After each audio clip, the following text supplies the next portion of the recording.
गहरी साजिश। तेनालीराम और राजगुरु ताताचार का तो जैसे जन जन का वैर था। तेनालीराम के कारनामों से राजगुरु ताताचार बहुत परेशान थे। हर दूसरे तीसरे दिन उसे दरबार के अंदर तेनालीराम के कारण नीचा देखना पड़ता था।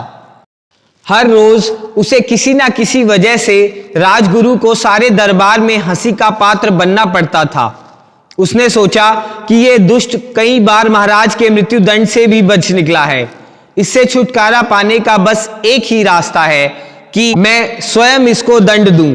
यही सोचकर राजगुरु ने मन ही मन एक योजना बनाई। वह कुछ दिनों के लिए तीर्थ यात्रा के बहाने नगर छोड़कर चला गया और एक जाने माने बहुरूपये के यहां रहकर उससे प्रशिक्षण लेने लगा। कुछ ही समय में वह बहरूपिये के सारे करतब दिखाने में कुशल हो गया।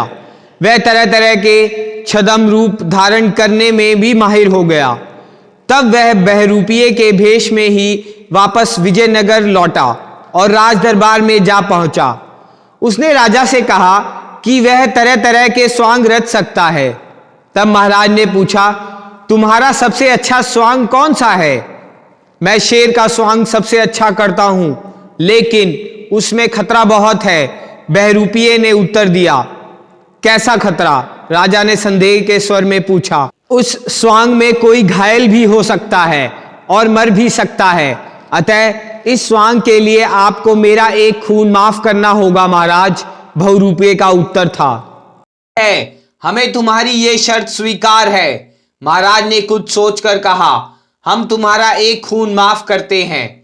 मेरी एक शर्त और है महाराज, मेरे स्वांग के समय में तेनालीराम भी दरबार में उपस्थित रहे। मैंने सुना है कि उन्हें बहुरूपियों के करतबों की बहुत जानकारी है। बहुरूपिया बोला। इस शर्त को सुनकर तेनालीराम का माथा ठनका। वह सोचने लगा कि यह अवश्य कोई शत्रु है जो इस स्वांग के बहाने मेरी हत्या का नाटक रचना चाहता है। फिर भी उसने अपने उस स्वांग में मौजूद रहने की स्वीकृति दे दी। अगले दिन स्वांग होना था, इसलिए तेनालीराम अपनी पूरी तैयारी के साथ दरबार में आया। उसने सुरक्षा की दृष्टि से अपने कपड़ों के नीचे सुरक्षा कवच पहन रखा था, ताकि अगर कुछ गड़बड़ भी हो तो उसकी जान बच जाए। अपने हाथ में शत्रु पर वार करने के लिए बखनखा ले रखा था। स्वांग शुरू हुआ। बहुरूपिये की कला का प्रदर्शन देखकर सभी दंग रह गए। कुछ देर तक उछल कूद करने के बाद वह बहरूपिया तेनालीराम के पास पहुंचा और एकदम से उस पर झपट पड़ा। तेनालीराम को इसके लिए पहले से ही तैयार था। उसने बहुरूपिये का वार बचाकर धीरे से उस पर अपने बखनखा का वार कर दिया। वार खाते ही वह बहुरूपिया तिलमिलाकर जमीन पर गिर पड़ा। तेनालीराम पर हुए आक्रमण से महाराज भी घबरा गए। वह सोचने लगे कि यह तो भगवान का शुक्र है कि तेनालीराम बच गया, अगर उसे कुछ हो जाता तो। यही सोचते सोचते उन्हें एकाएक बहुरूपिये की शर्तें का ध्यान आया। एक खून की माफी और तेनालीराम की दरबार में उपस्थिति। दाल में अवश्य कुछ काला है। उन्होंने जब तेनालीराम को पास बुलाकर कहा, तुम ठीक हो ना तेनालीराम, तुम्हें कोई चोट तो नहीं लगी? नहीं महाराज, मैं इस वार के लिए पहले से ही तैयार होकर आया था। ये देखिए, कहकर तेनालीराम ने महाराज को अपने कपड़ों में छिपा सुरक्षा कवच दिखा दिया।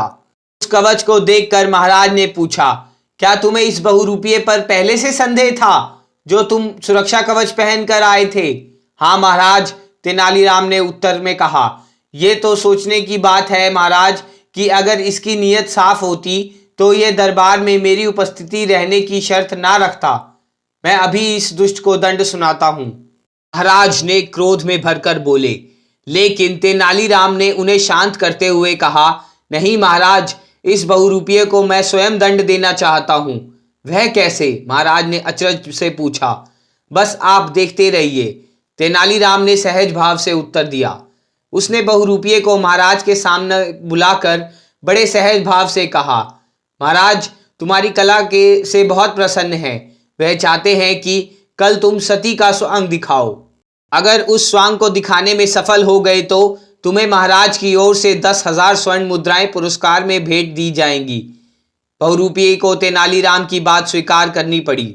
फिर भी बहुरूपिये के रूप में छिपा राजगुरु मन ही मन सोचने लगा कि तेनालीराम को उसके वार से बच गया, लेकिन वह बुरा फंस गया। लेकिन अब स्वांग दिखाए बिना उसका छुटकारा भी नहीं था। तेनालीराम ने सती स्वांग के लिए एक कुंड बनवाया और उसमें बहुत सी लकड़ियां जलवा दी। इस स्वांग के खेल को देखने के लिए राजवैद्य को भी बुला लिया गया कि शायद उस स्वांग के दौरान उपचार की जरूरत पड़ जाए। तब बहुरूपिया सती का वेश धारण कर राज दरबार में पहुंच गया। वह उस भेष में बहुत सुंदर लग रहा था। उसे देखकर कोई नहीं कह सकता था कि वह असली औरत नहीं है। फिर उस बहुरूपिये को मजबूर होकर उस जलते कुंड में बैठना ही पड़ा। कुछ ही क्षणों में आग की तेज लपटों से उसका शरीर झुलसने लगा और वह बुरी तरह छटपटा उठा। तेनालीराम से ये देखा ना गया। उसे दया आ गई। उसने बहुरूपिये को अग्निकुंड से बाहर निकलवा लिया। राजगुरु ताताचार अपने असली रूप में प्रकट होकर तेनालीराम के पैर पकड़कर दयनीय स्वर में माफी मांगने लगा। तुम बहुत महान हो तेनालीराम, मुझे माफ कर दो।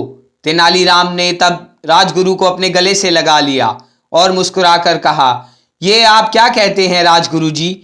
आपका स्थान इन पैरों में नहीं, दिल में है। कहकर तेनालीराम ने उन्हें क्षमा करके उन्हें उपचार के लिए राजवैद्य को सौंप दिया। कुछ ही दिनों के उपचार के बाद राजगुरु स्वस्थ हो गए। उन्होंने राज दरबार में पहुंचकर सब दरबारियों के सामने अपनी दुष्टता के लिए महाराज से क्षमा मांग ली और फिर तेनालीराम की मुक्त कंठ से प्रशंसा करते हुए कहा, आज के बाद मैं कभी तुम्हारे लिए अपने मन में शत्रुता नहीं रखूंगा।